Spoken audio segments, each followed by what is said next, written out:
Hey everyone, so I'm back at the Irving Park, and yeah, I'm just gonna flip this around and get things started for the So video. hey everyone, so welcome back.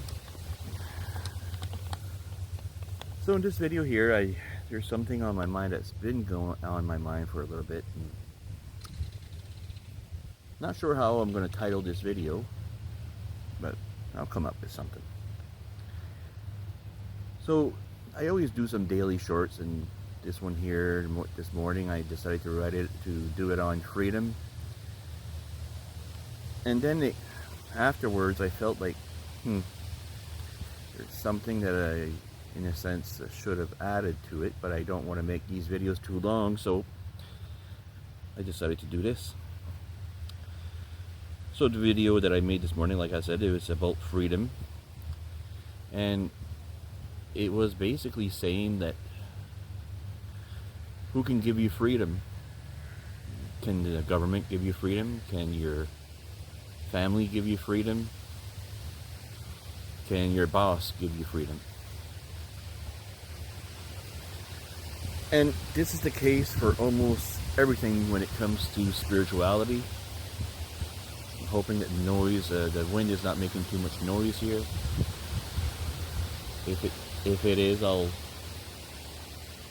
try to edit out, see what happens. So who can give you not just freedom, but who can give you peace? Who can make you feel in a state of love? Who can give you courage? Who can give you fulfillment in life? Who can give meaning to your life? Who can add presence to your life? And it's obvious for anyone that is aware and awake here that nobody else can give you these things. That is all inside.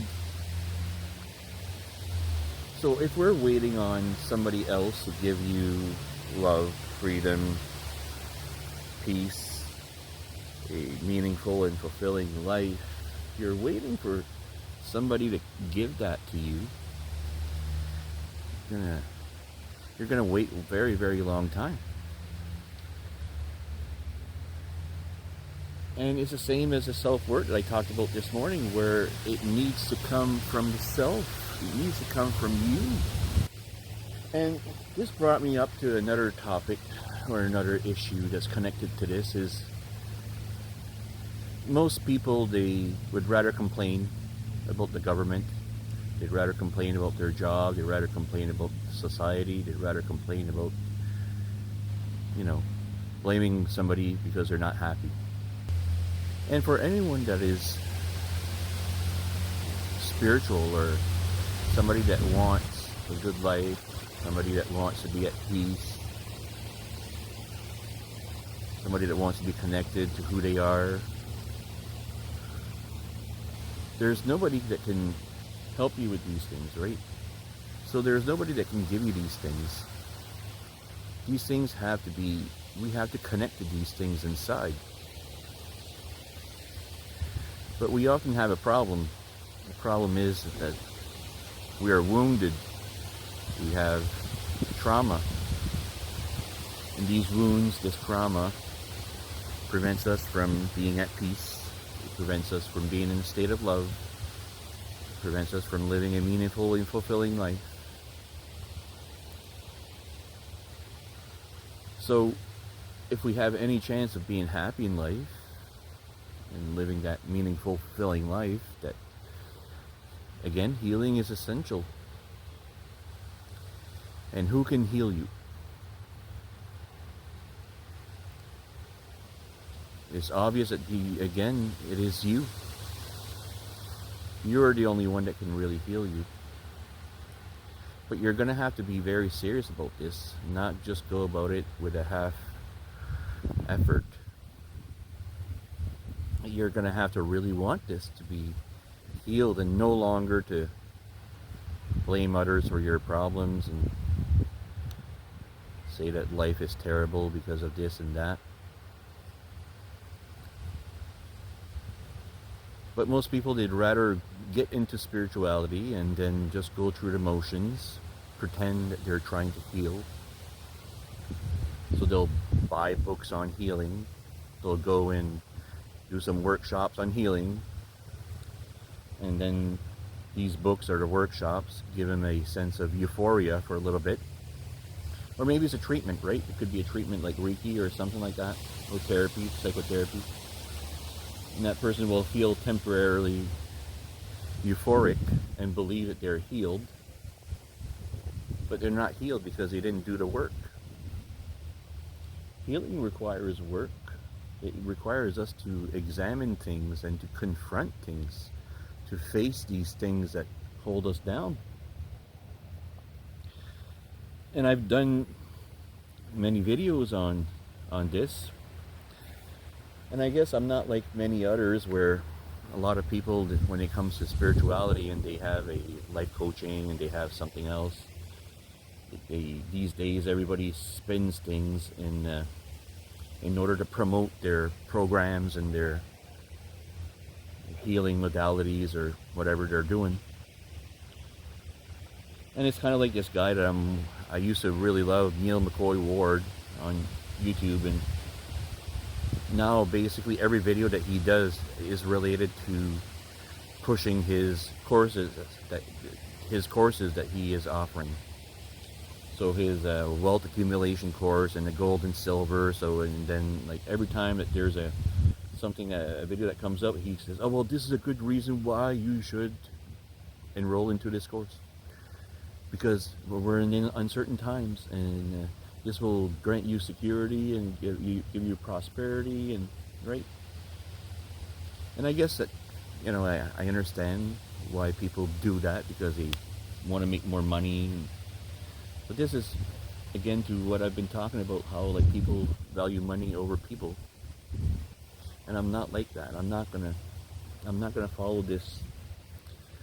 I'm not gonna jump into that. It's not me. It's not what I want to do. It's not who I am. But at the same time, I want to say that if you're really deeply wanting to heal, that I can help you, because I've gone through this. The reason why I'm offering shadow healing is because I've been doing it for so long myself. Even before I knew Jung, I was doing it.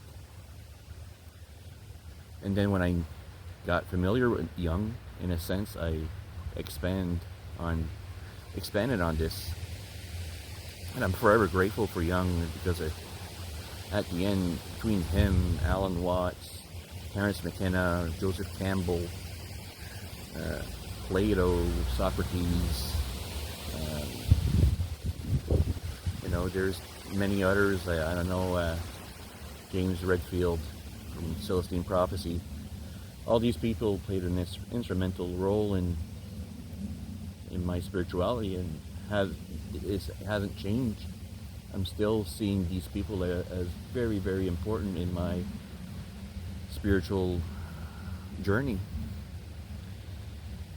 So what I'm saying is that I don't promote myself, right? I don't. I talk about what I'm offering, and I leave it there. But I'm seeing more and more people go through the motions and then proclaim themselves as healed, when in fact they're not. And then they still are behaving the same way that they were before they so-called healed, which is a good indication that they were never healed from the beginning. So I guess it is important for people that are really committed to their spiritual practice and their spiritual journey and healing. These people will come to me because they will connect with whatever I'm saying, because they realize that healing is very important, because we all want that meaningful, fulfilling life. We all want to be happy. We all want to be at peace. All want to be in the state of love. But we have all this baggage that we're carrying, and we're not willing to take a look at and steal from in order to reach that happiness, that peace, that love, that freedom. So I guess these people are, again, like, they're not very committed. And I'm going to say probably it's not that they're not committed, but I say that I think that they're scared, because the real healing is often difficult, right? Very, very difficult to face yourself and realize that we have been the source of our own problems. But again, most people would rather blame society, blame your upbringing, your parents, school teacher, or I don't know who else. But when we start taking responsibility, we say that it's in my hands now, and I need to do something about it because nobody else is going to save me. So if I really want to heal, I'm going to have to dig down deep and find the courage to actually heal, so I can actually transform my life, not pretend to transform your life. Fundamentally change your life. Where after that you're done healing, that you're not going to be the same person whatsoever.